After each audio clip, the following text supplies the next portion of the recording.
A young boy named Alk was busy fishing by the lake one day when a strange man suddenly approached him and asked if he'd like to learn some magic. The offer sounded way too good to pass up, so from then on, Alk would spend the entire day training with Eldis to become a mage. One particular day, Eldis was giving Alk a lesson on how to use fire magic in case he ever needed to protect others, and it was a little more complicated than what Alk was used to, but he eventually got the hang of it. He was a little disappointed that it took him a whole day to master fire magic, but Eldis reminds him that most people have to study for an entire month to accomplish what he just did in a single day, so he should be proud of himself. Alk still wants to learn more, so he asks Eldis to continue teaching him. But he says they've done enough for today, so instead he suggests that they should just do some fishing until it's time for Alk to go home. Alk ends up agreeing to take a break, but he's not happy about it because he wants to learn magic as quickly as possible. Eldis chuckles and tells Alk that he has incredible talent for magics, so even if Eldis hadn't started training him, he's sure Alk would have become an exceptional mage on his own. If that's the case, then Alk asks why Eldis even bothered teaching him in the first place, and Eldis has his reasons, but before he could explain anything, a fish took the bait and started pulling on his line, so both he and Alk immediately dropped the conversation and tried to pull it up with all their might. The next day, Alk's training continues, and this time, Eldis has brought a magic book for him to read, but to Alk, it's more confusing than the time they started adding letters to math, so it takes a while for him to understand. Over the next few months, Eldis takes his time explaining all the magical formulas to him, and little by little he comes to understand them. However, by spring the next year, when it was time for their usual training session, Eldis came bearing some bad news. He said he has to leave the capital soon, so he won't be able to train Alk anymore, but before he leaves, he wants to give his student a friendly warning. With his talent, Alk could easily become a court magician if he wanted to, but Eldis told him that if anyone ever offered him the job, he should turn it down immediately because it's not worth the trouble. He then turns to walk away, but before he leaves, Alk has one final question for him. So he asks why Eldis chose to teach him magic in the first place, and Eldis explains that he did it because Alk's mother did him a huge favor while she was still alive, so he wanted to repay that kindness by looking after her son. Several years later, Alk is now a student at the Royal Academy, and he has just found one of the school's old yearbooks, so he flips through it and finds the section about Eldis. Just as expected, Eldis was the top graduating student at the time, and he became a court magician shortly after, but for some reason he ended up getting banished from the kingdom, which is probably why he was forced to leave Alk back then. In that moment, Alk decides that the best thing he can do is become a court magician to change the opinion of the imperial court so he can repay Eldis' kindness, completely forgetting that that's exactly what Eldis told him not to do, and fast forward a little, we see Alk getting banished just like Eldis was. Alk had joined the hero party consisting of the crown prince, Regulus, a mage named Leni, and a knight named Ix, but while they were in the middle of a mission, Regulus tells him he's fired. Alk doesn't understand why Regulus would suddenly want to get rid of him like this, so he explains that as the crown prince, his job is to be on the front lines with his sword, Leni is meant to push enemies back with her magic, and X blocks enemy attacks for the party. But all Alk ever does is stay in the back and cast support spells like defense or enhancement. Alk tries to argue that there's an important reason he does that, but Regulus cuts him off and says someone who can only use support magic is too pathetic to be a member of the hero party. Keep in mind that Alk never even wanted to join this stupid party in the first place, but after he became a court magician, the prince ordered him to join, and he couldn't refuse a royal command. Leni and Eggs join in and start calling Alk useless, but the prince is the one who's really useless here. He literally made a rule that commoners like Alk aren't allowed to carry weapons, just because he doesn't want anyone else to steal his spotlight. Alk tries explaining to him that he thinks it's important for all party members to be armed and prepared in case of emergencies, but the prince hasn't had an intelligent thought for years at this point, so he will not tolerate a free thinker like Alk. He tells him that he isn't needed anymore, so he should just go home, and Alk is left questioning his life choices because he did not sign up to be insulted by an ungrateful man-child. Up to this point, Alk had put in an insane amount of effort to compensate for Regulus' stupidity, because he would have died a long time ago otherwise, but even after he was fired, he still wanted to help as much as possible. So he wrote out some monster attack patterns and strategies for Regulus to use next time he goes into the dungeon. However, while he was on his way to deliver the letter at the castle, he was suddenly stopped at the gates by the guards.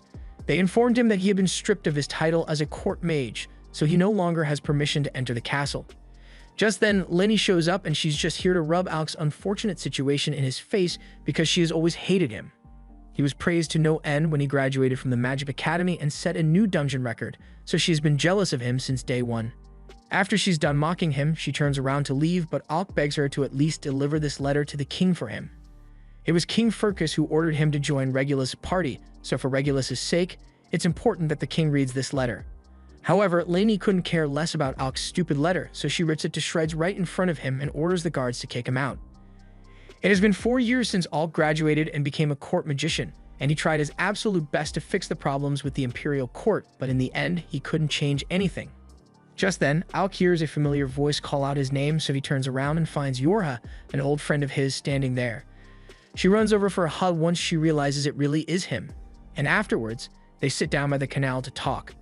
Alk explains everything that happened to him since the last time he saw Yorha, and she yells that she can't stand the kingdom of Galdina because the nobles are always so focused on discriminating against the commoners.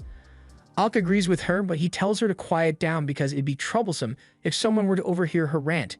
She tells him it's fine since no one else is around right now, and regarding Alk's current situation, she feels bad for everything he had to go through, but she's actually glad that he got kicked out of the prince's party, because that means there's nothing stopping him from joining a new party now. And on that note, Yorha asks Alk if he'd be willing to come clear dungeons with her party. Alk asks her if she's really okay with recruiting someone like him, but she knows better than anyone that Alk is a beast when it comes to magic, so there's no one else as qualified as he is. Hearing someone finally acknowledge his strength brings a tear to Alk's eye, so he gets up and tells Yorha that he'd love to join her party. The next morning, the two begin their journey to the city of Faisal, and Alk has flashbacks to what elders told him about avoiding the imperial court, and how things would have been so much easier for him if he had just listened to his advice, but it's not like he can change the way things played out now. Meanwhile, back in the capital, Regulus has just been informed that Alk left the capital and calls him a sorry excuse for a mage. He'd only ever forced Alk to join his party because everyone called him a magical prodigy, but he hated having a commoner on the team, so he's glad he got rid of him. Lainey adds that now they can get a replacement who is of pure noble blood, and without an incompetent fool like Alk slowing them down, Regulus will become famous for clearing a dungeon faster than anyone else. A few days later, Alk and Yorha arrive in the city of Faisal, and she begins telling him all about how wonderful this place is because it doesn't discriminate against commoners, and it's the perfect base for an adventuring party. Speaking of which, that reminds Yorha that they still need to get Alk registered as an adventurer, so she leads him to the guild so he can get started. Unfortunately, when they get inside, the receptionist tells Alk that he doesn't qualify. You need a special license to go past level 30 in a dungeon, and you need to be registered with the guild for at least 2 years to qualify for that license, so Alk won't be able to get it for a while. Yorha asks if they can make an exception for him, but the receptionist says she can't change the rules. Yorha can't believe this is happening, even though she sent her friend Keisha to come ask for special permission before they got here. But it turns out that Keisha was incredibly rude to the receptionist, so they won't be getting any favors from her anytime soon. Yorha is really disappointed since her party has already reached the 52nd floor of the dungeon, and they won't be able to make any new progress with Alk until he gets his license in 2 years. She realizes that there's no point in complaining about it now, so she says they should just focus on the places Alk is allowed to go in the meantime. He doesn't need the pass to go into areas above level 30, so there's still plenty of exploring for them to do as a group, and she wants him to enjoy his time here. Later that day, Alk and Yorha head into one of the dungeons and are currently facing a swarm of red hornets. Yorha casts enhancement magic on him so he can take down a few of the hornets, but that barely leaves a dent in their numbers. She doesn't understand why things got so difficult so quickly, since level 2 was never this hard to clear before, but Alk thinks something must have happened to the hornet nest, which is why all of them are in a frenzied state right now. Yorha puts up a defensive shield and charges into the swarm, but Alk warns her to stay back because it'd be much safer to maintain their position and take the hornets out one by one. Yorha yells that he needs to remember what he was like before he became a court magician. Back then, a swarm of hornets like this would have been no match for him, and he now realizes he doesn't have to hold back to avoid bruising the prince's ego anymore, so he is free to use as much magic as he needs. He stops restraining himself and uses attack magic to burn up a few of the hornets, and once he regroups with Yorha, he uses a wide area thunderbolt spell to fry the remaining bugs. However, just when it seemed like the battle was over, a giant earthworm emerges from the ground and grabs Yorha. This thing must have been the reason the hornets were acting so crazy earlier, and it's definitely going to eat Yorha if he doesn't do something soon, so he needs to act quickly. He has a plan in mind, but just to make sure it will work, he asks her if her defense magic is still as strong as it was back when they were in the academy, and in response she asks him if his attack magic is still as strong as she remembers it to be. They both trust each other's capabilities, so Alk begins casting his fire tornado spell, completely engulfing the worm in a torrent of flames. Yorha was caught up in the flames as well, but Alk knows her shields are more than enough to protect her from flames of this intensity, so there's no need for him to worry. Once Yorha is back on the ground, she tells Alk that his magic is still just as amazing as before and she can't wait to meet up with the rest of the team so they can have fun just like old times. Before graduation, Alk was part of a legendary team of students consisting of Ornis the Genius Warrior, Krasia the Genius Archer, Yorha the Genius Support Mage, and Alk the Genius Attack Mage. On the day of graduation, they had just broken the all-time dungeon record by clearing the 68th floor, and as a result, they earned themselves top ranks at the academy. But as they were walking home and discussing their plans for the future, Alk suddenly stopped in his tracks and told his friends that he actually planned to become a court magician. His friends are disappointed to hear that, especially Ornis, since if Alk had joined them, they could have created the strongest adventuring party in existence, but he respects Alk's decision because he knows he must have a good reason. But before they went their separate ways, Yorha made it clear to Alk that she isn't giving up on recruiting him, so the second he becomes available, she will be there to extend an offer. That brings us back to the present, where Yorha is officially welcoming Alk to the party, and to celebrate, she treats him to a hearty dinner. However, she doesn't do so well with alcohol, so after one mug of beer, she becomes belligerent and can barely stay standing. It doesn't take long before she collapses on her seat and falls asleep, so Alk uses magic to cover her with his jacket so she won't catch a cold. Just then, a man suddenly appears behind him and says Alk is awfully considerate for an adventurer. Alk thinks it's just a random drunkard, so he decides to ignore the man and turns away, but this gets on the man's nerves, so he swings his bottle at Alk. The glass shatters on impact, but Alk had used a magic shield to protect himself, and he is about to retaliate, but all of a sudden, the man calls him by his name and tells him he lives up to the rumors. He then slides a dungeon pass onto the table for Alk and tells him he can think of it as an apology for testing him in such a crude manner. Alk was angry before, but now he's just confused because he has no idea who this man is, but all of a sudden, Yorha gets up from a drunken daze and asks Alk what the guildmaster is doing here. Alk is shocked to find out that this man is really the guildmaster, and the guildmaster says he'd like to see what the former court magician can do in person, so he asks Alk to come down to the training center with him. A little while later, they all arrive at the assessment room and the guildmaster officially introduces himself as Leviel Stands. Alk recalls hearing stories of how Leviel used to be part of an S-rank party, so he knows fighting him won't be an easy task, but he is still excited because he thinks this is the perfect chance to polish his skills before actually heading into a dungeon. As soon as the match begins, Alk launches a thunderbolt at Leviel, but he rolls out of the way and launches a water slash at Alk in retaliation. Alk realizes that he won't be able to rely on long-range spells here, so he decides to get in close and beat Leviel in hand-to-hand combat. However, as he was approaching, Leviel had cast enhancement magic on his body, giving himself an insane speed and power boost. He is now so fast that Alk can barely keep track of his movements, and when Leviel finally decides to strike, even though Alk was able to block the strike with his shield, he is still sent flying into one of the walls. Yorha is starting to get worried, but Alk soon gets up and says he's fine. He was caught off guard by the speed of Leviel's attack earlier, so he starts thinking of ways he can dodge it next time. But then he starts laughing because he realizes he can actually do a lot more than dodge. Under the prince's command, Alk was forbidden from being proactive in combat, but as an adventurer, he isn't limited to evasion and support magic anymore. He coats his wand in magic to create a sword and charges forward, so Leviel launches another water splash at him. But Alk is easily able to slash through it as he advances. Leviel is impressed, but he doesn't think Alk will be able to do the same to his punches, so he enhances himself against and charges at him again. However, Alk had already prepared a countermeasure for Leviel's dash attack, so as soon as he gets within range, he is hit with the full force of Alk's Thunderbolt spell, leaving him wide open for Alk to strike. Leviel is amazed that Alk actually managed to land a hit on him, and he can see why Yorha praises him so often, but this test is far from over. Leviel activates his ancient artifact, forming large gauntlets around his arms, and a single punch from these babies is enough to leave a massive crater in the ground. Alk realizes getting hit by one of those would be devastating, so he needs to be really careful, but he doesn't intend to give up, so he tries hitting him with another Thunderbolt, but this time, it barely does anything to slow him down. Leviel's artifact's special ability allows him to heal his injuries over time, so the longer this battle drags out, the worse Alk's odds of victory will become. He needs to keep Leviel from healing, so he begins striking at him repeatedly, but none of his attacks are landing. Alk mocks Leviel for dodging all his attacks and asks him if he's scared to face him head-on, and that gets under Leviel's skin, so he takes a wild swing at Alk, leaving himself wide open for a slash to the stomach just as Alk had hoped. He has finally done some more damage to Leviel, but it's going to take a lot more than that to keep him down. Leviel charges at Alk again, and Alk tries to defend himself with his shield, but it shatters on impact from the sheer force of the punch. However, it does break Leviel's momentum, so Alk uses the opportunity to strike him in the chest.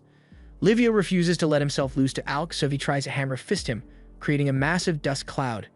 Yora thinks Leviel is going a little too far for something that's meant to be a test.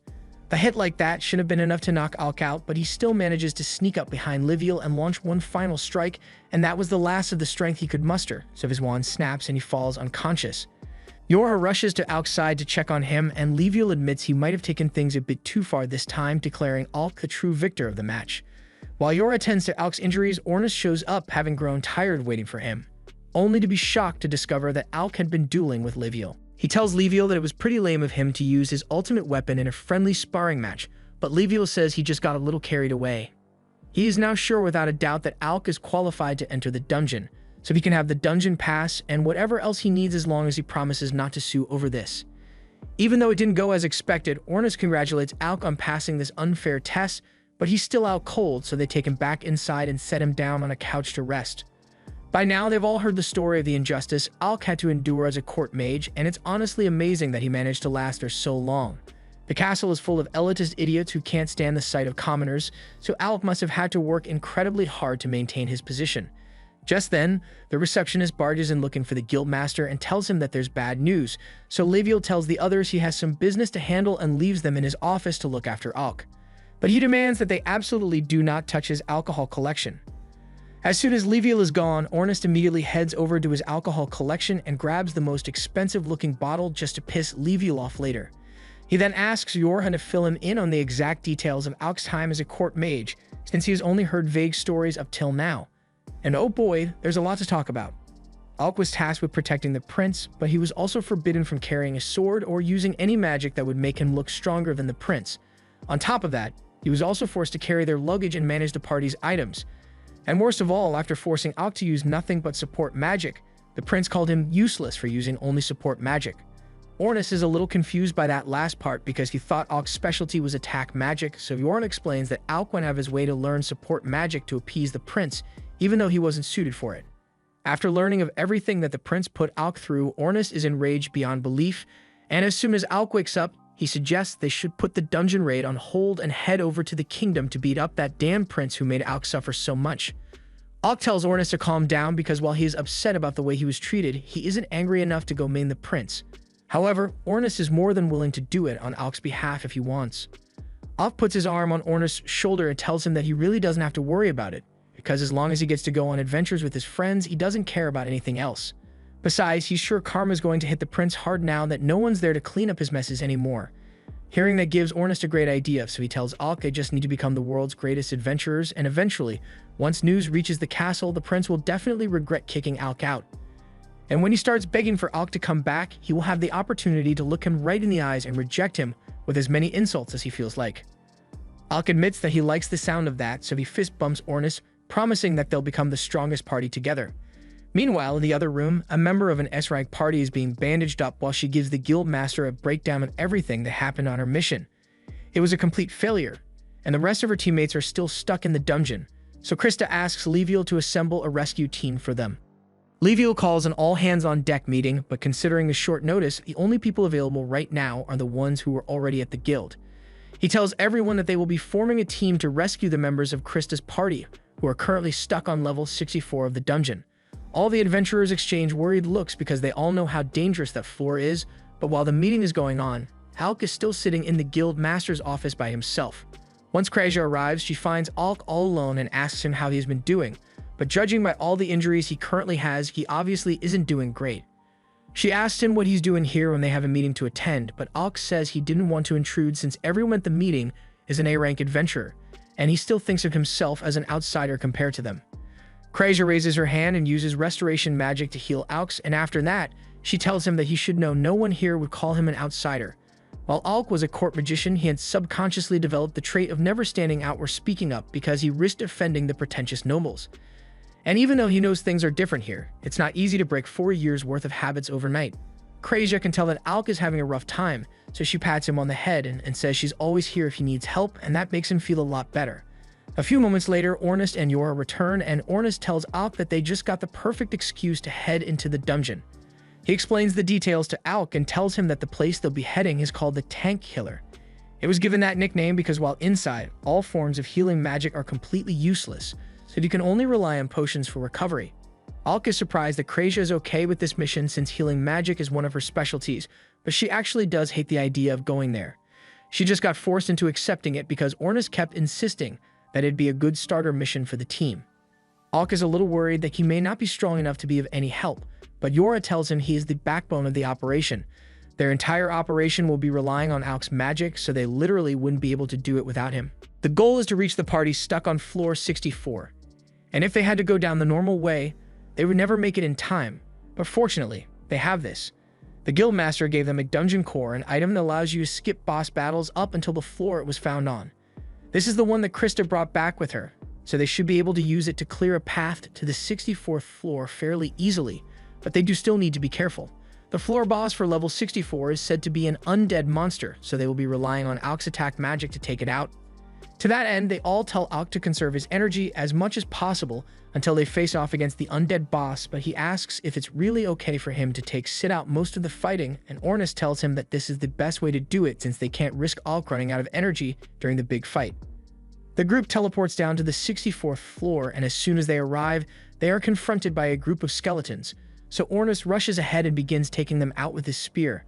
Yora tells Ornis to wait up because she needs to be nearby to cast defense magic on him, but with how things are going, he probably doesn't need it. Alk and Krasia slowly walk through the dungeon, and he mentions how surprised he was to find out that Ornis owns an artifact just like Leviel. Krasia explains that it's pretty much just a spear with sharpness and unbreaking 3 enchanted on it, but that's all someone like Ornis really needs. It's starting to get boring down here since Ornis is handling everything on his own, so Alk asks him if he needs a little help, but Ornis shuts him down and says he's got to take care of all the fodder on his own. Alk and Krasia keep walking, but all of a sudden he senses something trying to creep up on him, so Alk instinctively turns around and fires a lightning bolt at it. The others stop what they were doing and ask Alk what's wrong, so he explains that he felt like there was something behind him just now, and Ornis trusts his judgment. So he asks Alk if he can figure out what and where the thing is. Alk still can't see whatever it is, but his senses are saying it's right in front of him, so he creates a mana sword and strikes. His sword connects with its body, revealing the creature to be a Grim Reaper, and Ornis cheers for Alk because it looks like his senses are still as sharp as ever. The way Ornis said that makes Alk think he must have known about the Grim Reaper ahead of time, but in Ornis' defense, while he did know there were invisible monsters on this level, he didn't know how to deal with them, so he thought it would be a good idea to let Alk figure it out on his own to boost his confidence a little. Recognition and trust are two things that Alk never received while he worked as a court mage, so it makes him happy to know that his teammates have so much faith in him. But as he takes out the Grim Reaper, he yells that it still doesn't make what Ornis did right. Krasia and Yora also knew about the invisible enemies and didn't tell Alk about it, and they apologized for it, but it was all Ornis' idea in the first place, so Krasia tells Alk to take his anger out on him instead. Alk tells Ornis that they are going to have a long talk about this once they get home, but first, they need to complete their mission. So the party presses deeper into the dungeon. Further down the line, they end up running into a horde of skeletons that's even bigger than before, and Ornis gets excited because this is bound to be a decent challenge. Yora reminds him that they are here on rescue mission, so there's no need to overdo it, but there's nothing Ornis loves more than a good fight. He tells everyone to stand back so he can handle this by himself, but Alk refuses to let him go ahead on his own again, so he joins in on the fight while Yora casts enhancement magic on them. However, while they are both easily able to take out the skeletons they are facing, they forgot that Yora sucks at fighting and left her completely defenseless. Luckily, Krasia was there to save her, but Alk doesn't want to take another risk like that, so he tells everyone to get behind him so he can finish this. They all do as he says, and Alk begins casting a wide area Thunderbolt spell. Now that the coast is cleared, they can continue progressing through the dungeon, but before they move on, Ornis has a question for Alk. Sure, it has worked out well so far, but he is starting to wonder why Alk keeps spamming the lightning bolt spell so much. Back when they were in school together, Alk used to use all kinds of cool spells to fight, so he wants to know what brought on the change. Alk thinks back to all the times the prince recklessly charged into the dungeon without thinking, leaving Alk to clean up his messes, and at some point, Alk must have defaulted to using lightning bolt since it had the quickest activation time. Just then, they all hear a terrifying sound coming from deeper in the dungeon, and Yora is certain that it must be the floor boss. They need to get over there as soon as possible, so they all agree to let Ornis run ahead since he is the fastest among them all. Yora casts a speed boost on everyone here, and Ornis takes off running, so the rest follow from behind. No matter how many times Alk sees it, he's always impressed by just how fast Ornis really is, especially with Yora's magic boosting him. After a little while, they eventually catch up to Ornis, but to their surprise, he's just sitting on the edge of a cliff, watching something below. Alk looks down and sees a guy being chased by the floor boss, and he is begging Ornus to save him, but Ornus doesn't seem particularly interested in helping. Alk asks what's going on here, so Ornus explains that that guy is just really annoying. His name is Loki, and he is the support mage for the party that came here to rescue, but while most of the members of Rakroma are decent people, Loki has a shitty personality, so no one likes him. Loki yells at Ornus and tells him that if he dies here, he will make sure to haunt Ornus' dreams for the rest of his life, but Ornus seems like he'd be fine with that. All of a sudden, Loki trips and falls to the ground, so Alk says they should help since the monster is about to eat him. However, the others tell him that Loki isn't actually in any real danger since this is just how he usually fights. Just then, the monster steps on a magic circle embedded in the ground, and Loki gets a huge grin across his face. In the next moment, a pillar of fire shoots through the monster's abdomen, and Alk realizes that Loki must have set traps for the monster to fall into. The others confirm this, and as much as they don't like the guy, they can't deny the fact that he is a brilliant strategist on the battlefield. The monster continues stepping on more and more of Loki's traps, and Loki begins laughing at it for being so gullible, but he ends up running out of traps before the monster dies, so he is completely defenseless, and the monster is about to blast into smithereens. However, just before Loki could be hit, Alk and the others finally step in to save his ass, so Ornus drags him to safety while the rest stall the monster. The monster tries striking at Alk, Yora creates a shield to protect him, and immediately after that, the monster turns and starts heading straight for Ornus and Loki. It is specifically after Loki since it wants revenge for all the traps Loki set up, and Ornus isn't going to be able to outrun it on this terrain, so he turns around and runs underneath the monster before chucking Loki over to Krasia, so she can handle him instead. Yora asks Krasia to take Loki to the high ground so he will be safe, and in the meantime, now that Ornus doesn't have his hands full anymore, he is free to fight at full strength. He asks Yora to give him all the support magic she can manage, so she goes all out and casts every enhancement spell she knows. Ornus charges straight for the monster, and after dodging its initial strike, he jumps into the air and stabs it just below the eye. Unfortunately, that didn't do enough damage to stun it, so Ornus gets knocked off and is sent crashing to the ground. Yora runs over to check on him, and just as the monster is about to stomp on Ornus, she puts up a shield to protect him. However, her shield won't be able to hold out much longer under this weight, so she asks Alk to hurry up with his spell. From the cliff top, Loki looks down at the battle, and before, he was too scared to notice, but now that he is paying attention, he's surprised to see that Alk is actually back. Loki has heard a ton of great rumors about him, so he is excited to see what the legendary genius can do, and just as he says this, Alk begins forming several magic circles simultaneously. Loki is amazed since casting 3 to 5 spells at once already puts you in genius territory, but Alk over here just created 20 without breaking a sweat. The monster realizes Alk is charging up a finishing move, so it charges at him in an attempt to stop it, but Ornus doesn't let that happen. And once Alk is done, he unleashes a relentless torrent of thunderbolt spells to weaken the monster before finishing it off with a concentrated blast. But unfortunately, the monster managed to jump out of the way in time to avoid the final blast, so Alk warns everyone to brace themselves for its counterattack. Ornus calls out to Krasia and asks her to provide cover fire, so she aims her bow at the monster and hits it with arrow rain to slow it down. This buys enough time for Yora to use binding magic to hold the monster in place, and Ornus takes advantage of the opportunity to launch his spear right through its head. The monster somehow managed to survive, so it tries launching one final attack at Alk, but that was the mistake it could have made because Alk has the perfect spell for a situation like this. His master taught him this spell years ago, and since then, Alk has been the only mage capable of pulling it off. Reflection magic. The monster's blast is redirected at full force, creating a massive explosion, and after it has been burnt to a crisp, Ornus jumps in to deliver the final blow, splitting the monster's head in two. Once the battle is over, Loki walks over to congratulate everyone on a job well done. He was especially impressed by Alk's performance, and he says he has heard a lot about Alk, the court magician's impressive feats, like how he once defeated a Hydra with a single spell. Alk is thankful for the praise, but he informs Loki that he isn't actually a court mage anymore. Loki is shocked to hear that since the people in charge of the royal court would have to be idiots to fire someone as talented as Alk. He is grateful that Alk and the others came to his rescue, but right now, the rest of his team are probably still busy fighting the tougher floor boss. Everyone is shocked to hear that there's a second floor boss, so Loki explains that there was more than one floor boss when his party got here. They couldn't handle both at the same time, so Loki's job was to get the attention of the one with the low IQ and lead it away so the rest of his team could handle the other boss. It was a knight in black armor, but since this floor is full of undead, it might just be a set of possessed armor. If that's the case, the physical attacks won't do much damage to it, so their best shot at taking it down will be Alk's magic. Loki hands Alk a cross artifact to use since he could tell that Alk knows how to handle himself in close combat since he often makes himself seem like both the biggest threat and the easiest target to eliminate to trick the enemy. Alk is surprised that Loki could determine all that just from watching him fight for a few minutes, but as a strategist, it's Loki's job to be perceptive. He tells Alk that the artifact in his hand is called Schwart, and he says Alk can have it for free on one condition. Krasia and Ornis don't like the sound of that since Loki wouldn't give out something so valuable without a major catch.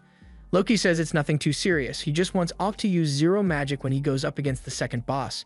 The others tell Loki it's crazy to expect a mage to fight without magic, but Loki tells them he has this all planned out. He explains that trickery and deception are his bread and butter, and since that Death Knight is probably expecting them to attack with magic, doing the opposite is sure to catch it off guard. Anyway, remember the prince who fired Alk. This is him now. He and the others are currently being chased through a dungeon by two caterpillar monsters, and the prince doesn't understand how this could have happened since he has never had trouble with these kinds of monsters before. He orders Lainey to use magic to take them out immediately, and she tries to do so, but for some reason her magic isn't working right now. The prince calls her useless and decides that he will just have to cut the monsters down on his own, but as he turns around and tries to slash one, his blade bounces off, and it was at this moment that he realized he might be washed. Lainey and the knight grab the prince off the floor after he got bodied and start running towards the exit. All the while, the prince tries to figure out what could have gone wrong. His swings used to be so much more powerful, and now that he thinks about it, he realizes that his drop in strength happened right around the time that he kicked Alk out of the team.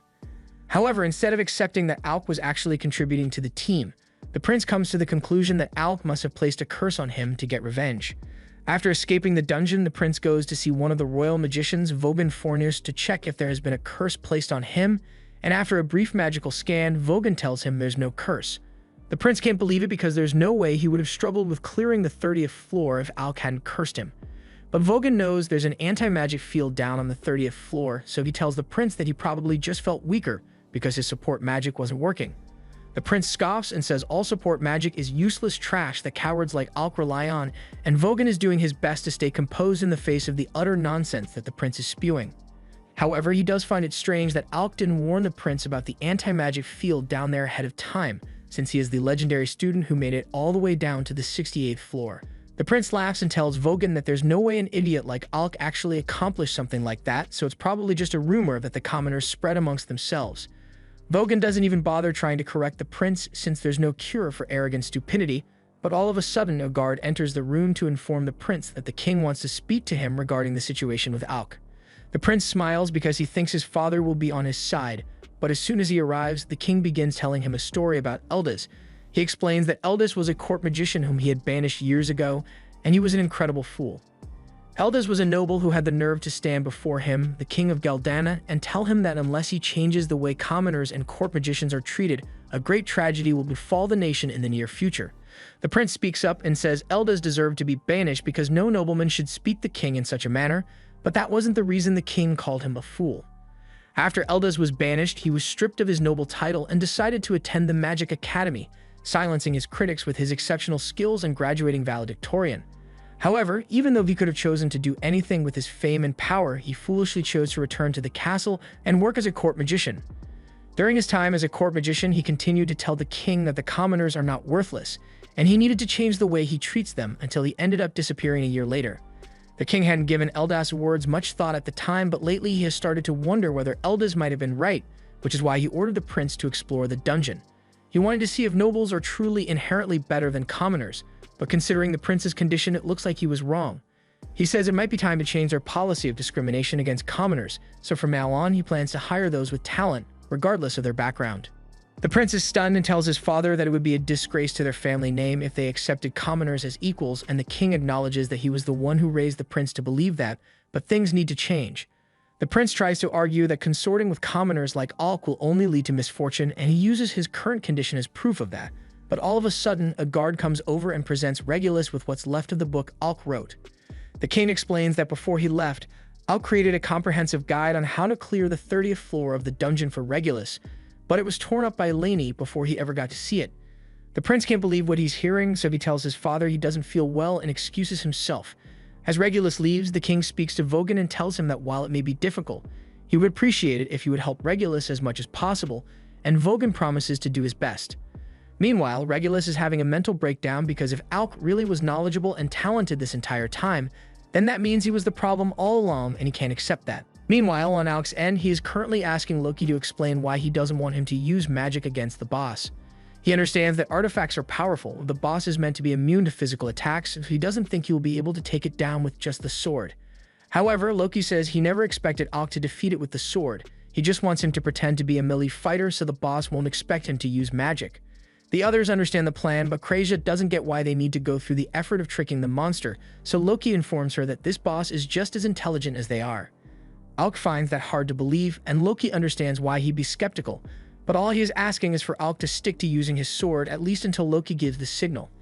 He agrees to go along with Loki's plan, and on that note, Loki tells Krasia there's something he needs her help with. It would take too long to get to his friends on foot, so he wants to use teleportation magic, but he doesn't have enough mana to cast it on his own right now, so he needs Krasia's help. The others all freak out at the mention of teleportation magic, since it is meant to be a well-guarded national secret, and simply knowing about it could get them in trouble, but there's no other choice here, so they decide to just pin all the blame on Loki if something goes wrong. While Loki is drawing the circle and showing Krasia how the teleportation works, Alk talks to Yora and asks her if Loki is someone he can trust. Yora tells him that personally she doesn't like Loki's personality, but in a serious situation, you can absolutely rely on him to get the job done. For example, she informs Alk that 2 years ago, Loki coordinated a large-scale raid on a high-difficulty dungeon, and thanks to his planning, the mission succeeded without a single casualty. Since that's the case, Alk decides to put full faith in Loki's plan, and once the teleportation circle is ready, they all step inside. Yora is amazed because this is her first time seeing real teleportation magic in action, but he tells her this is just a simplified version that will send them to a location of his choosing. On that note, he warns everyone that he will be teleporting them right in front of the boss, so they should be ready to fight as soon as they land. Loki then activates the teleportation circle, and in an instant they all vanish from the spot and land right in front of the other members of Loki's party fighting against the Dark Knight. The two have been doing their best to hold it off until now, but they haven't been able to do much damage and they are running out of stamina, but fortunately, Ornus jumps in to give them a chance to retreat. He clashes with the Knight, and while the Knight was focusing on Ornus, Alk attempts to sneak up on it from behind for a sneak attack, but it reacts instantly and jumps into the air to evade the strike. It then charges at both of them, and in the meantime, Loki and Krasia come up to help get Rewell and Marbel to safety. The armor of the Knight is insanely tough, and from the looks of it, there's no one inside, but that makes no difference to Ornus. He runs forward to strike at the Knight, and the Knight attempts to jump over him, but Ornus had already planned for that, so he pins its cape to the ground, giving Alk the perfect opportunity to slice the Knight's head off. As the metal helmet crashes to the ground, Alk wonders if that was really enough to defeat the monster, but things are never that easy in situations like this. The Knight suddenly begins to move again with dozens of freaky tendrils popping out of its neck, and it's clear that this must be an undead headless horseman, and they must mean that the monster they killed earlier was its steed. Alk got lost in thought for a second there, and by the time he regained focus, he found the Dullahan in the air above him preparing to strike. He raises his sword to defend himself, but he is barely able to block its strike. It is much stronger and faster than it was before, so Alk realizes it must have been holding back earlier, and that means the fight is going to get harder from here on out. But thankfully, he doesn't have to deal with it alone. While Alk was facing off against the Knight, Yora was spamming buffs on Ornus, and once he's ready, he lunges forward and strikes the Knight at full force, giving Alk a chance to knock it back. Alk can't believe how durable that thing's armor is, and if this sword weren't an artifact, it would have long since shattered to pieces from the force of the Knight's blows. Not to mention the fact that since the Knight is undead, no matter how many times they hit it, it will always regenerate and get back up. Speaking of which, the Knight managed to pick its head back up and reattaches it to its body before letting out an ear-piercing scream that leaves everyone disoriented. It then targets Alk and kicks him as hard as it can, sending Alk flying backwards with intense speed, but fortunately, before he hit the wall, Yora managed to use a barrier to cushion the blow for him.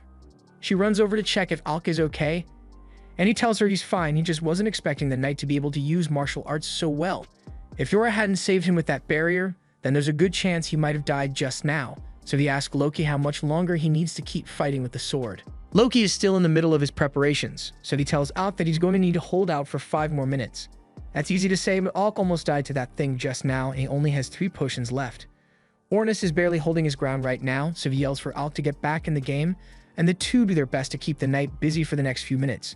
Eventually, Loki's 5 minutes of preparation are complete, so he activates a giant magic circle and begins laughing. Seeing this causes the knight to panic and charge straight for Loki, slashing him across the chest, but that's exactly what Loki wanted to happen.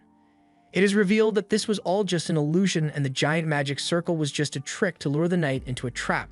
Just then, ice begins to form beneath the knight's feet as the real Loki watches from the tower top. Ornis then steps on a teleportation trap Loki and Krasia set up, and he is sent right behind the knight, allowing him to knock it forward right before Marbell jumps down from the arch with an overhead swing.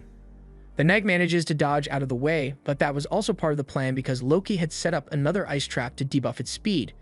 The knight realizes that Loki is the one behind all of the traps, so it climbs up the tower to take him out. Loki pulls out a magic blade to hold it off, but Ruel is worried because Loki isn't strong enough to handle the knight on his own.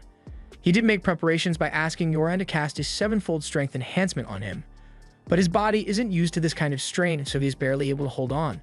While Loki is keeping the knight busy, Yora casts a binding spell to trap it in place, but the knight still manages to land a hit on Loki, knocking him off the archway and sending him crashing to the ground. However, Loki shows no concern because everything has gone exactly how he thought it would, so on his way down, he tells Alk that the stage has been set and it's time for him to finish the job. Alk begins casting a large array of magic circles all around the knight, and Loki is impressed because this is even more than what he used against the other boss. However, after all the fighting Alk has already done, his body is starting to give out under the stress required to maintain such complex magic. He does his best to stay strong and gets back to his feet so he can cast the Thunderbolt acceleration spell, but while it does do a lot of damage, the knight is still able to move and it is starting to break free from the binding magic Yora used on it. She does her best to keep it under control, but at this rate, the knight is going to escape any minute, so she tells Alk to hurry up and finish it already. However, that's a lot easier said than done because Alk's body is on the verge of quitting on him. This is the second time today that he has had to use such a powerful spell, and the sudden drain of mana would have left anyone else in critical condition. Alk is no exception, but he has a lot to fight for now, so regardless of how much it hurts, he pushes through and completes the casting process for one of his ultimates. A lightning dragon is formed, and as soon as Alk releases it, it flies straight towards the knight, vaporizing it on contact and putting an end to the battle. Now that there's no more danger, Alk collapses to the floor from exhaustion, and he jokes to himself that having reliable teammates makes a huge difference when you're facing danger. Yora comes over and tells him it's more like they were relying on him this entire time since they couldn't have taken that thing down without him, and Ornist is just glad that Alk is back to his usual powerhouse self. On another note, he reminds Alk of the bet they made earlier, and Alk recalls that before the fight began, Ornist said that the first person to pass out would have to do a dare, and Alk technically passed out a moment ago, so he's on the hook. Though since it was after the fight was over, Ornist decides to be lenient with the dare and tells Alk that from now on, he's not allowed to keep secrets from them if something is bothering him.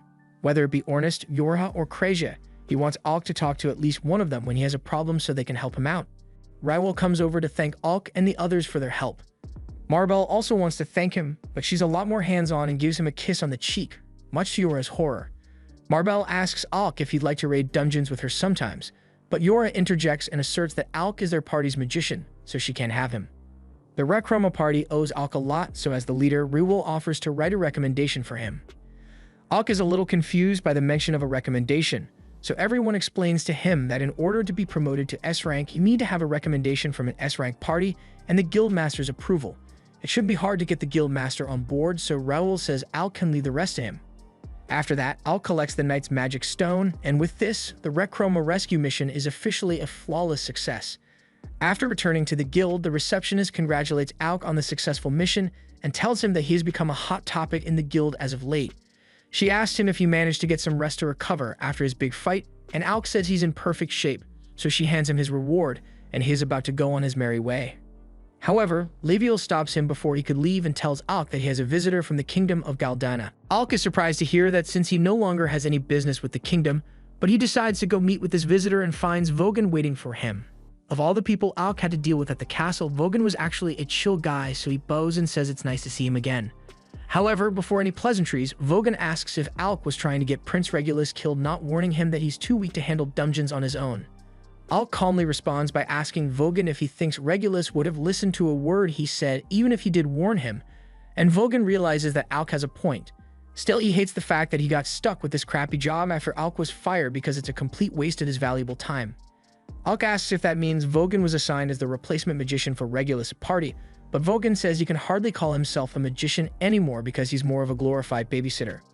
After Alk left, Regulus tried to challenge the 30th floor of the dungeon on his own, and he was severely injured in the process. Vogan hoped to lecture Regulus and help him learn a lesson from his failure, but instead, Regulus refused to accept responsibility and demanded that Vogan escort him here so he could confront Alk. Alk asks if that means Regulus is in the city right now, and Vogan confirms it, saying he's down in the underground training arena as they speak.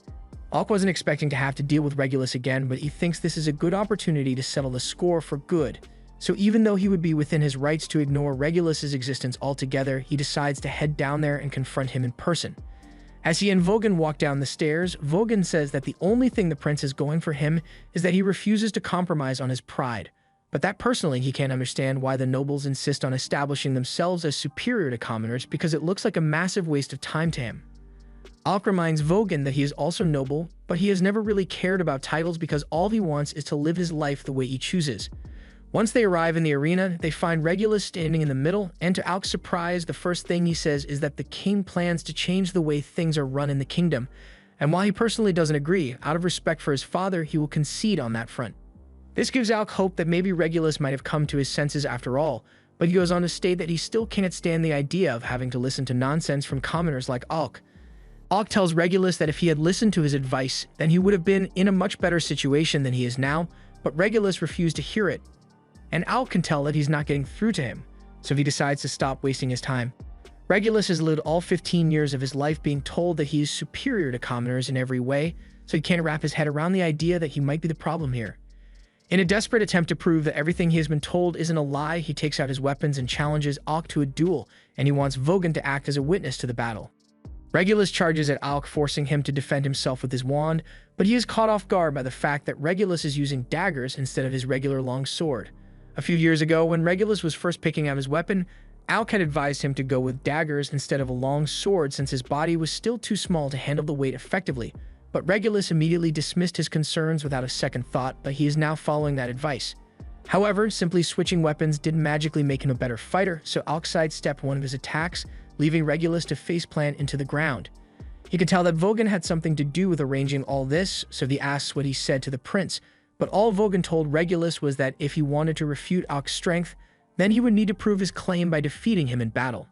At the end of the day, it was Regulus' choice to come here and challenge Alk, and Regulus deserves a little credit here, because he didn't even consider pulling any dirty tricks. He just came here for a fair one-on-one.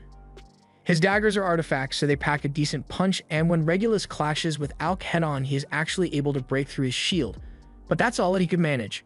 Regulus did a lot of training with these daggers in preparation for this fight, and they made him realize that Alk's support magic was the only reason he ever made it so far in the dungeon. After Alk was fired, he kept trying to clear the 30th floor of the dungeon over and over, but he would always end up badly hurt afterwards, and he couldn't understand why. However, he eventually decided to read the recovered pages of the report Alk wrote, and it infuriated him that everything Alk wrote turned out to be true. So if he had used it from the start, he wouldn't have failed so much. Just from reading it, he could tell how talented Alk was, and that made it even harder to accept how he had treated him. So Regulus tells Alk to activate his artifact and face him. Alk asks Regulus if he's sure he still wants to fight even though he is aware of the power difference between them. And Regulus refuses to back down, but before they clash, Alk has one question. He wants to know if it's true that the king really wants to change the way the royal court is run, and Regulus confirms it, adding that his father was apparently testing the strength of the peasants, which is why he sent Regulus and Alk into the dungeon.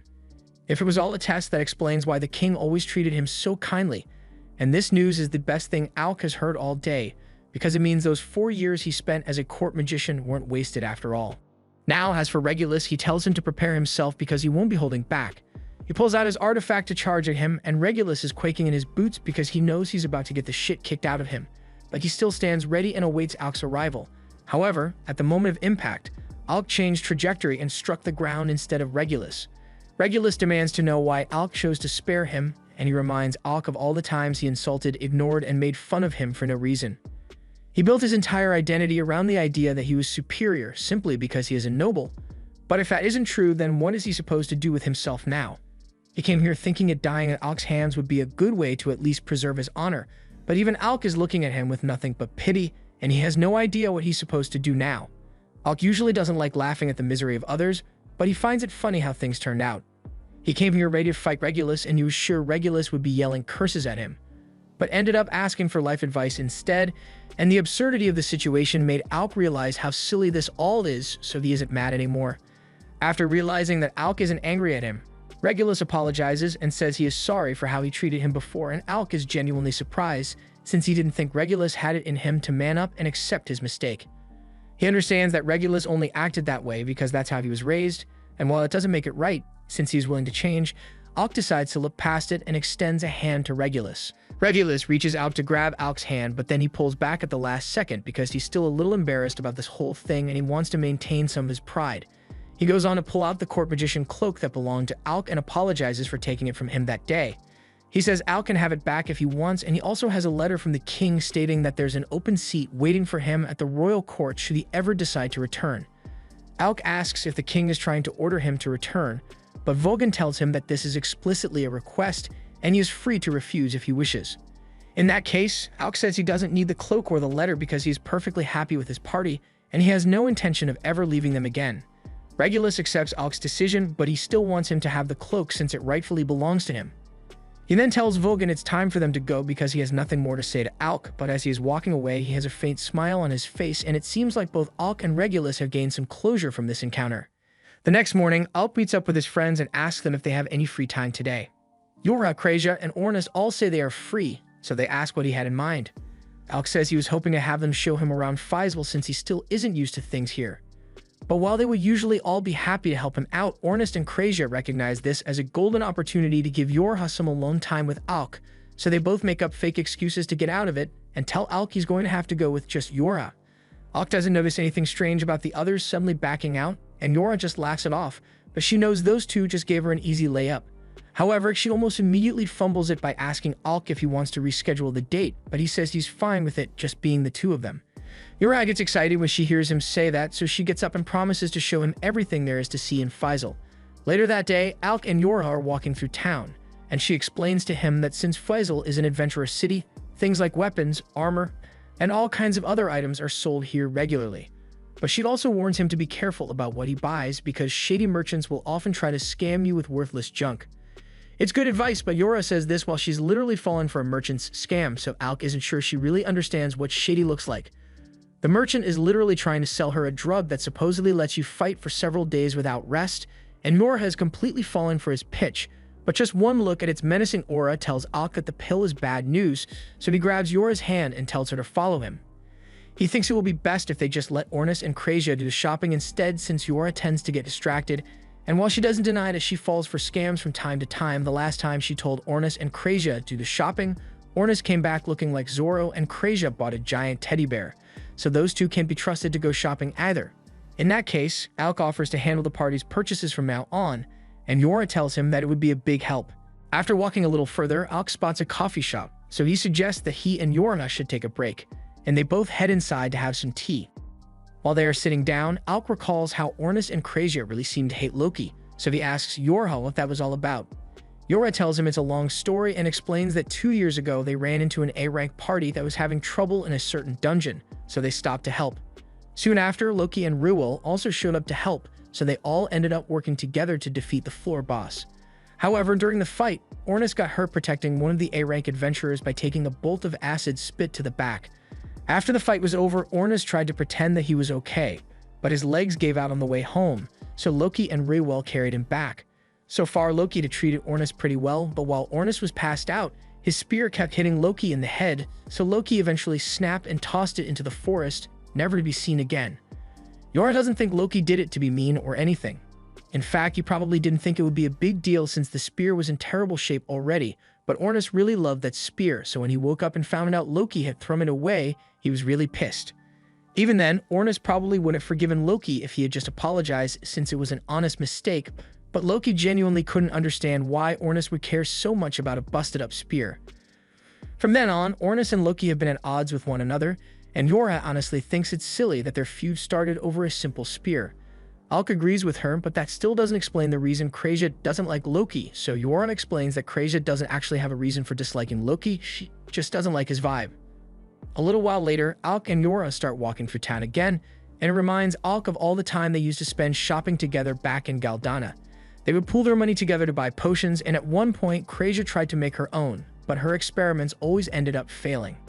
As they continue walking, Yora suddenly spots an elven ribbon on display in one of the stalls and she can't believe her eyes. These are incredibly rare items that raise the user's magic power, and she's been looking for one for ages, but it costs 50,000 gil to buy and she doesn't have that kind of money right now. She's really disappointed since if she doesn't buy it now, someone else will probably get it by the end of the day, but since it seems really important to her, Alk decides to buy it.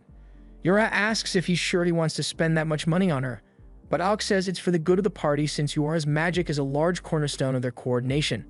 Besides, he's loaded from all the money he saved while working as a court magician, so he wanted to get her something nice. Yora smiles and tells Alk she will treasure his gift with all her heart, and Alk is glad to hear it. The two then spend the rest of the day having fun together all around the city, and they end things off by watching the sunset from the clock tower. Yora asks Alk what he thinks of Faisal, and he says he loves how free and alive everyone here is because it makes him feel like a real adventurer. After hearing that, Yora asks Alk if being part of her party is really something he wants to do. She invited him to join right after he was banished from the royal capital, so she feels like she took advantage of the fact that Alk had nowhere else to go to convince him to join. She tells Alk that if he wants to leave, she won't stop him, but he cuts her off and says that he did have a few things he wanted to do in Galdana before leaving, but that doesn't matter to him anymore. Right now, his goal is to become the strongest party in the world just like Ornis suggested, and he wouldn't be able to do that without Yorha and the others by his side, so he has no intention of leaving the party. Yora is glad to hear him say that, and it's a pleasant change from his normal behavior since Alk is usually the kind of person to keep things to himself. Alk says he just wanted to let her know how he truly feels, and there's actually one more thing he needs to tell her. Yora begins blushing because she thinks Alk is going to confess to her, but as she is leaning in for what she expects to be a kiss, he laughs and says the reason he is being so open about what he's thinking is because he lost a bet with Ornis, so he isn't allowed to keep secrets anymore. Yora realizes that Alk is still completely oblivious to the fact that she likes him, and it makes her feel embarrassed since she was really hoping you would make a move, so she turns away in frustration and Alk has no idea what's bothering her so much. The next morning, Ornis goes to wake Alk up and finds him passed out in bed with a bunch of books next to him. He tries waking him up normally by calling his name, but when that doesn't work, he simply pulls the sheets away and yells at him to wake up. He tells Alk that an adventurer always gets up at the crack of dawn to be ready for the day, and Alk understands that, but he has no idea how Ornis can have so much energy this early in the morning. After Alk is done getting dressed, he and Ornis head out into the backyard to start training, and they are going at it pretty hard, so Yora tells them to tone it down a little before one of them gets hurt. However, Alk and Ornis completely ignore her and start fighting even harder, both eager to outdo the other. The battle eventually ends with Alk's sword shattering against Ornis, but even though Ornis won, he calls Alk a monster for being able to keep up with him so well despite being a mage. Anyway, he thinks it's time they take things up a notch, so he tells Alk to pull out his artifact so they can continue fighting, but Yorha gets in the way and tells them to stop because if they go any further, someone is really going to get hurt. Just then, Loki happens to show up, and since everyone is training as an S-rank adventurer, he smugly offers to give them some coaching. However, the group isn't interested whatsoever, so they all start walking away to get on with their business. But then Loki pulls out an S-rank ID card and asks them if they really want to treat him this way when he recommended their party for an S-rank promotion. As soon as he says that, Yora turns around and starts baiting to see the card since she is really excited for the promotion, but Loki says he won't hand it over unless Ornis apologizes for all the times he treated him like a jerk. Ornis refuses to say it, but all of a sudden Krista and Rewell show up and tell Loki to stop causing problems for Yora's party. They explain that they already gave a recommendation for lasting period to be promoted to S-rank, and the guildmaster approved it, so they are just here to drop off their new S-rank ID cards. Everyone is really happy about the promotion, but then Krista walks up to Alk and tells him that she doesn't think this is enough to repay everything he has done for her party, so she tells him that if he is ever in trouble, he shouldn't hesitate to call her for help. Alk appreciates the offer, so he says he will keep it in mind, and in celebration of the fact that lasting period is now S-rank, Loki suggests they should all head out to grab some lunch, so they all head over to the tavern and have a hearty meal, at Loki's expense of course. Alk is still having a hard time believing that he is really part of an S-rank party, but Ornis sees the expression on his face and tells him he had better not be thinking he doesn't belong here. He tells him that this is just the start of their legend, so if he lets himself get hung up on dumb insecurities, Ornis is going to beat the crap out of him. Alk says he understands, so Yora proposes a toast in celebration of their promotion to S-rank, and they order a barrel of the tavern's most expensive alcohol, much to the chagrin of Loki's wallet. Late into the night, everyone has had their fill, so they get ready to head home, but Yorha has passed out since she overdid it with the alcohol. Krasia says Yora was just in a really good mood, partially because of the party's S-rank promotion, but also because Alk rejected the king's invitation to return to Galdama so he could stay here with them. Just then, Misha comes running over looking for Krasia, and she explains that the guild needs an extra healer, so they could really use her help right now. Krasia agrees to help and heads over to the guild infirmary to start healing people, and she is surprised by how many injured people there are here, so she asks Masha if there was a failed dungeon raid recently. However, Masha tells her that these injuries weren't caused by monsters, they were caused by people. Krasia is shocked since this is the first she's hearing of this, but apparently a group of criminals has been attacking adventurers lately, and they call themselves the Shadow Guild. Just then, the guildmaster comes over to call Krasia for help since he has another injured adventurer on his hands. The girl is in really bad shape, but the infirmary was full, so Liviel had to bring her up to his room. Her name is Olivia, and she was all alone when she was attacked by the Shadow Guild, so her condition is critical, but as long as Krasia is here to treat her, Liviel is sure she will be okay. Krasia begins inspecting all of Olivia's wounds, but just as she's about to begin healing her, Olivia wakes up and grabs Krasia's hand. She demands to know where she is, so Krasia explains that she was brought to the guild for treatment after being attacked by the Shadow Guild. Krasia then asks if Olivia remembers any useful information about the Shadow Guild, and just then, Olivia begins raging because she remembers how she was betrayed. She swears to get payback for what he did to her, so she asks Krasia to heal her as soon as possible so she can go out and fight. But Krasia flatly refuses because if Olivia goes out and starts fighting right after being healed, it will just make her condition worse. She gets annoyed and starts trying to convince Krasia to heal her by using force, but just like Krasia warned, moving around so much in her current condition makes her pass out, so Krasia begins the healing process again. Olivia is from the Nameless Party, and she is one of the best swordswomen in Faisal, but that begs the question, who would be strong enough to do this kind of damage to her? By the next morning, Krasia is done healing Olivia, and she is so tired that she falls asleep at the bedside. Meanwhile, elsewhere in the city, Alk was at the library reading up on the arcane dungeon when he was suddenly approached by a boy named Leorg. He says he is a member of the S-rank party Nameless, and he asks Alk if he would be willing to join him on a labyrinth raid. Later on, Krasia heads up to Olivia's room to check on her, but she finds Olivia training with a sword even though she should be resting, and Liviel is just sitting there while she does it. Krasia asks why he didn't stop her, but he says Olivia refuses to listen to anything he says, so there was nothing he could do. She's even refusing to tell him what happened with the Shadow Guild, so he can't move forward with his investigation. Krasia grabs Olivia and tells her she needs to be laying down, but Olivia argues that the real problem here is the fact that she still can't use her legs properly, so she yells at Krasia to do her job as a healer.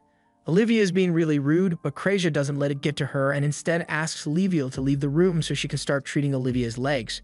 Krasia then begins using healing magic on Olivia, and Olivia is surprised that she's not asking any questions about what happened. Krasia more or less understands that Olivia was betrayed by someone she trusted, and if she doesn't want to talk about it, then Krasia doesn't intend to pry, but right now, Olivia needs assistance, so she wants to do everything she can to help. After hearing that, Olivia realizes that Krasia is just a nice person who's just trying to help, yet she has done nothing but disrespect her this entire time. She feels horrible about the way she acted, so she gets on her knees and apologizes for the way she acted before. It was her own weakness that got her into this mess, yet she took her frustrations out on Krasia instead, and she promises to make up for it.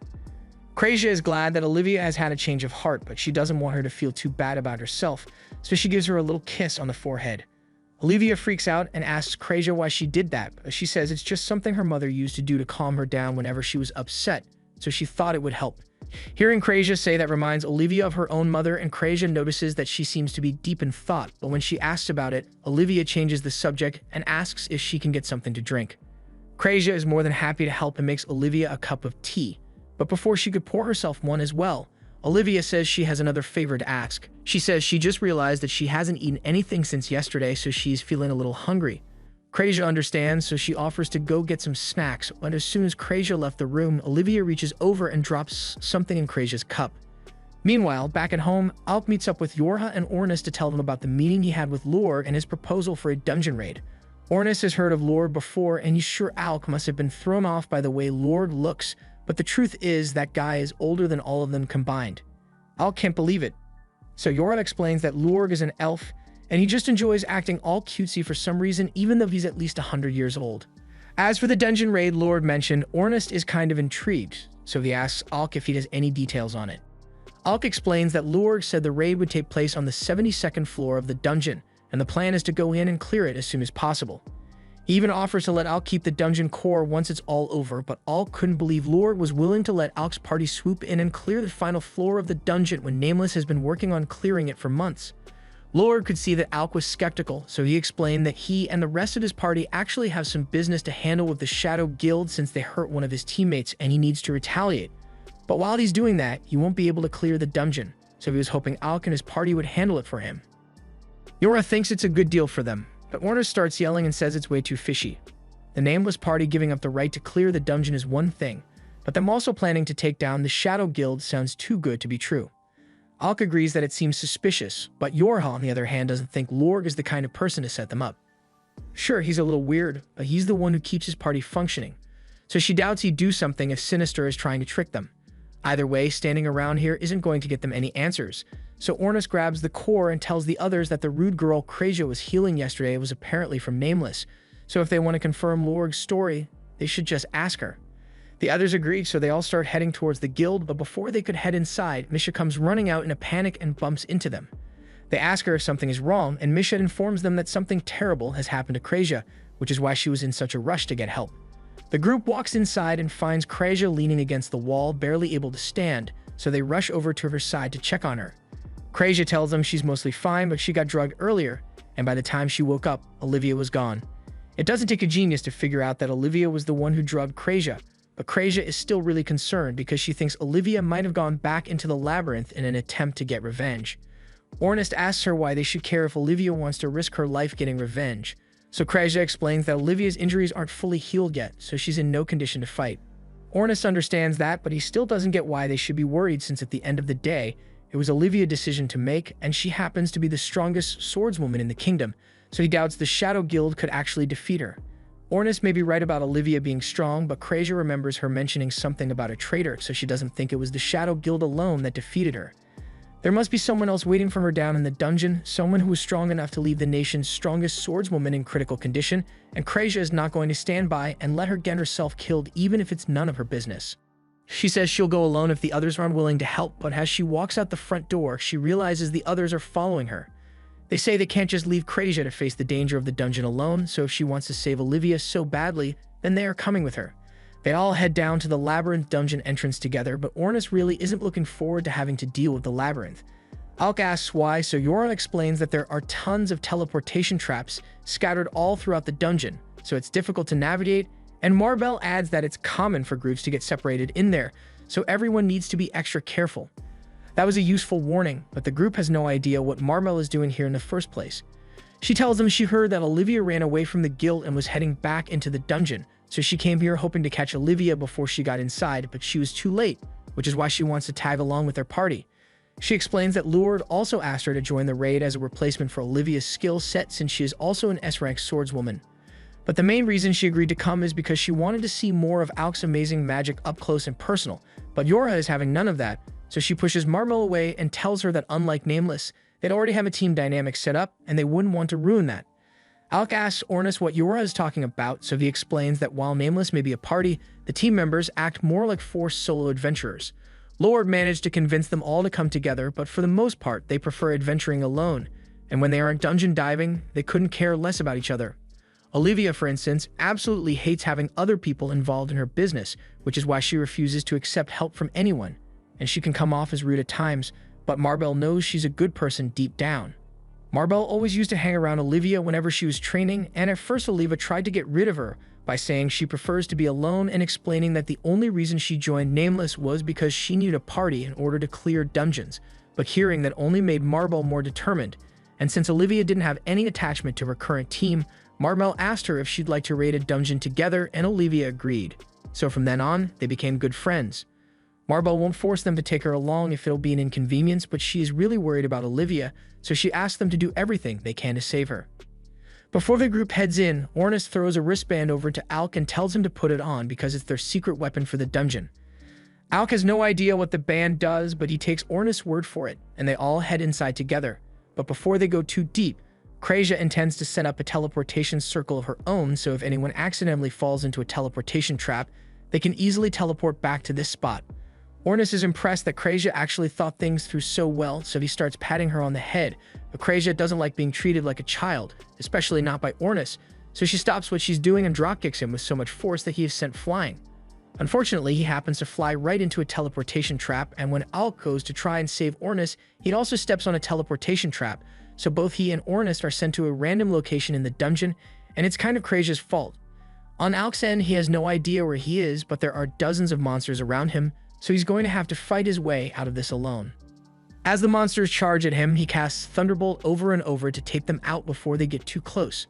However, one manages to sneak up behind him, but before it could attack, it gets mowed down by one of Krasia's arrows.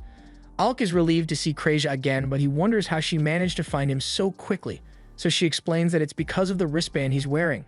It's called a Mobius ring, and when two people are wearing a matching pair, it prevents them from being separated from one another.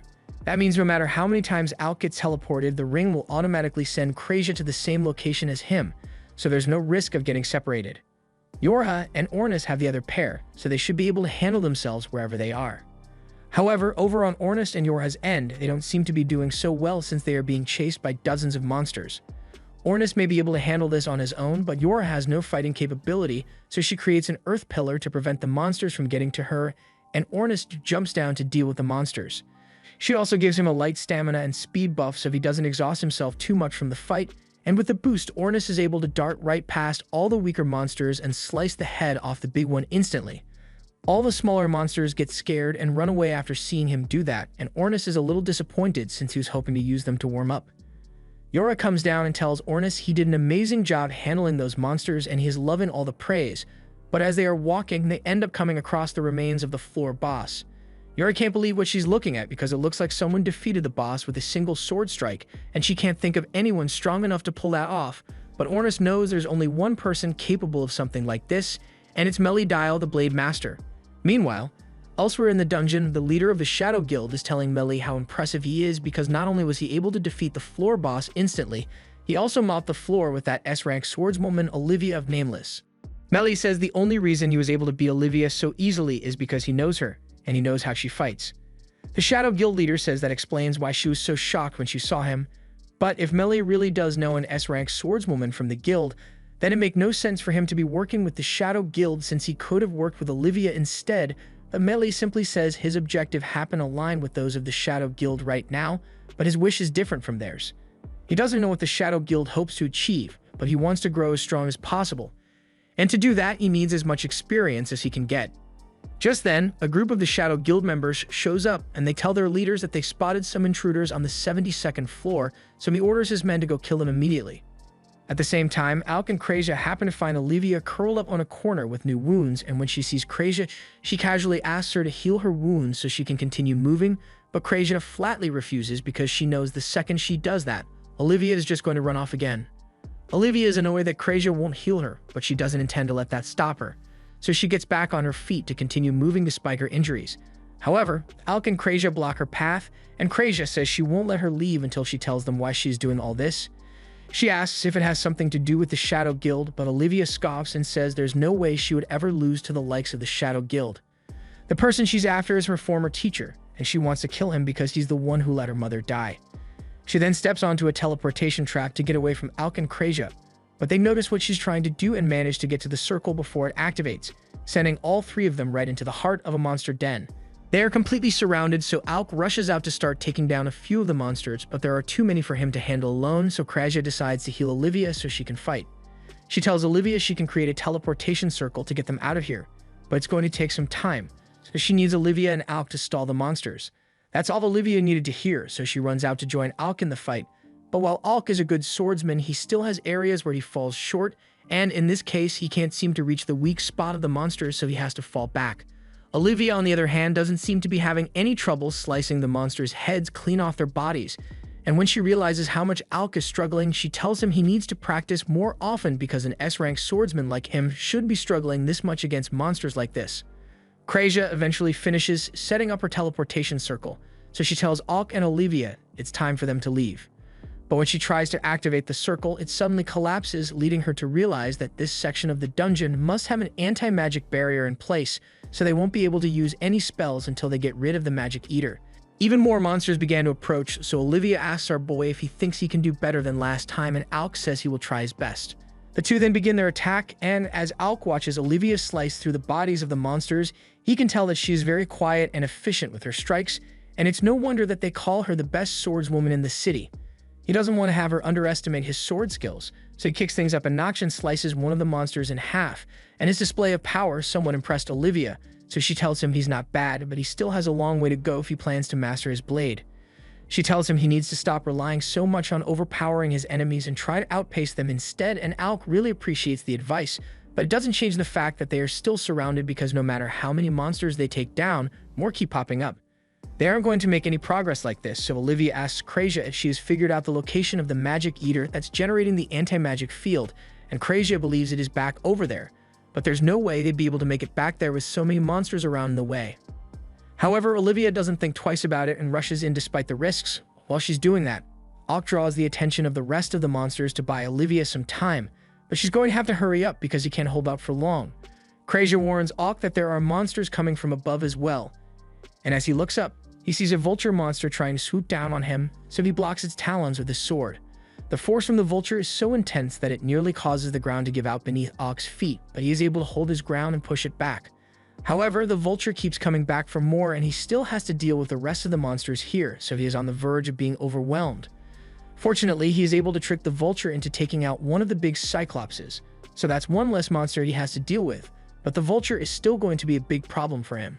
Meanwhile, Olivia is still making her way over to the magic eater, and it turns out to be this skeleton monster, so when she closes in on it, she stabs it through the chest and destroys its belt, so the anti-magic field should be gone now.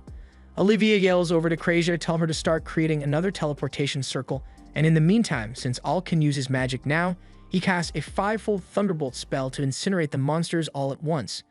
They'd all then rush over to Krasia's side before more monsters appear, and they are all teleported out of the monster nest.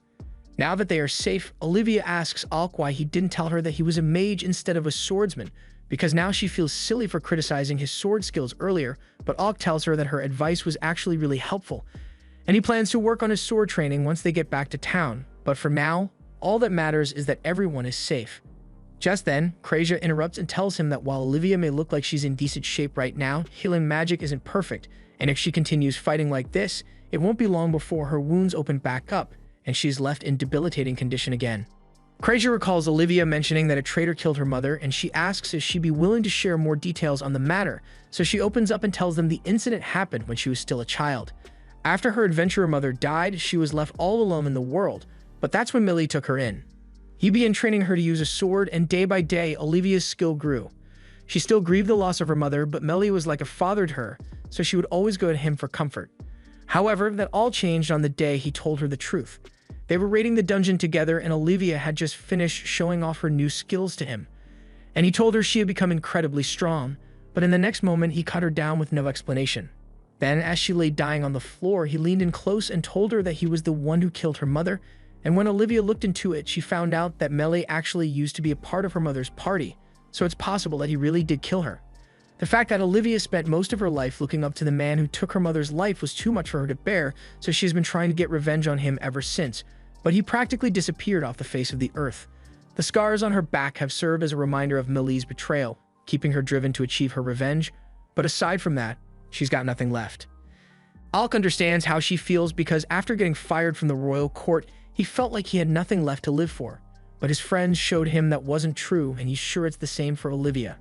Olivia tells him she doesn't have any friends, but Alk tells her both Lorg and Marbel seemed really concerned about her well-being, and she knows those two really wanted help, but she couldn't let them get involved because as much as she wants to get her revenge, she is also well aware of how terrifying Millie's swordsmanship can be. But since that's the case, Alk and Krasia offer to help her exact her vengeance instead. Elsewhere in the dungeon, Ornus and Yorha are still making their way through the winding halls, but they have no idea where they are because Ornus kept falling into teleportation traps over and over. Yorha is still a bit concerned about the fact that Millie was able to defeat a floor boss in a single swing, and from what Ornus knows about him, he has probably made his way down to the last floor by now, and he wouldn't be surprised if Olivia is already on her way down there to confront him. Just then, Ornus hears the sound of people approaching, so he grabs Yorha and tells her to stay quiet for a bit. A moment later, the members of the Shadow Guild come out, and one of them seems to be munching on some dungeon cores he stole from a group of adventurers earlier today. Ornus and Yorha confront them, and the Shadow Guild members are shocked to see them here since they were told that the intruders were adventurers from the Nameless Party. But it doesn't really matter because it's their job to take down any adventurers they find. However, as soon as they attack, Ornis knocks all of them out, and Yora uses her binding spell to tie them up with chains. This was about as much as Ornis expected from the members of the Shadow Guild since he knew they weren't all that strong, and he has no idea why they were eating all those dungeon cores since it doesn't seem to have made them any stronger. He asks the leader of the group if the Shadow Guild is here for the dungeon core of the last floor, but he completely refuses to answer any questions. However, after Yora threatens to strangle him with her chains, he suddenly becomes a lot more cooperative. He admits that his boss told him to come steal the dungeon core, and after that, Yora asks him what his relationship is with Melly, and the guy has a lot to say. He still can't get over how amazingly strong Melly is because he was able to take down that swordswoman from Nameless as well as the floor boss all by himself. Ornis realizes these guys aren't the ones in charge, so talking to them any longer would be a waste of their time. He tells Yora they should probably be reunited with Alk and the others as soon as possible, and after that, they can make sure these guys get locked up in jail for what they've done. However, the leader tells Ornis he made a mistake when he underestimated the power of the dungeon cores he has been eating. Consuming all those cores allowed him to absorb a lot of energy, and in an instant, he's able to destroy the floor beneath him and break free of his chains. He then jumps across the pieces of fallen rubble and grabs the now unconscious Yorha before running away, and he tells Ornis he can come get her down at the bottom of the dungeon. Meanwhile, Alcrasia and Olivia all return to the agreed-upon meeting place expecting to find Ornis and Yora waiting for them. But they aren't here, and Crasia is starting to get worried. They'd all decided that if they got separated, they would meet back up here no matter what, so if those two aren't here yet, then something must have happened to them. After investigating a little, the group finds a giant hole in the ground, and they are sure this wasn't here when they first came in, so this must have been created newly. But that doesn't make any sense to Alk because the floor and walls of the dungeon are supposed to be magically reinforced, so breaking through them like this should be impossible. Olivia heads down into the hole and finds Yoran's hat stuck on one of the ledges, so she throws it up to Alk, and he is now certain that something terrible has happened. Meanwhile, at the bottom of the dungeon, the Shadow Guild members has just brought Yora back to his boss, and he explains that this girl is the redhead support mage that they've been after. When Yora regains consciousness, she asks the Shadow Guild boss what's going on here because she doesn't understand why they haven't killed her already. Gloria says he has his reasons for leaving her alive, but he's not the type to start monologuing out of nowhere, so she's just going to have to remain clueless. Just then, Melly tells Gloria to stop messing with Yora and focus on the plan because they don't have time to waste on his games. Gloria tells him it was all just a joke and that he actually takes his work very seriously. But a second later, Melia warns him that someone is coming, and before they can even react, Ornis comes flying down and stabs the Shadow Guild member in the back. He then turns his attention to Gloria, but Gloria is able to react and creates a red sword to counter Ornis. As for the other Shadow Guild member, he's still alive thanks to the energy of the dungeon core he was munching on before Ornis stabbed him in the back, and wonders how Ornis was able to find him so quickly. Just then, he notices the Morbius bracelet on Ornis' wrist, and he knows all about how those things work. So he takes the one on Yora's wrist off, knocks her out, and then runs off with Melia for the next stage of the plan. As for Gloria, his job is to stay behind and keep Ornis busy while the other two get away, and he is confident that Ornis doesn't have what it takes to beat him. However, moments later, Ornis shatters his sword and stabs him through the chest, causing him to spray blood all over the place. But just when Ornis thought it was finally over, Gloria gets back on his feet despite the gaping hole in his abdomen.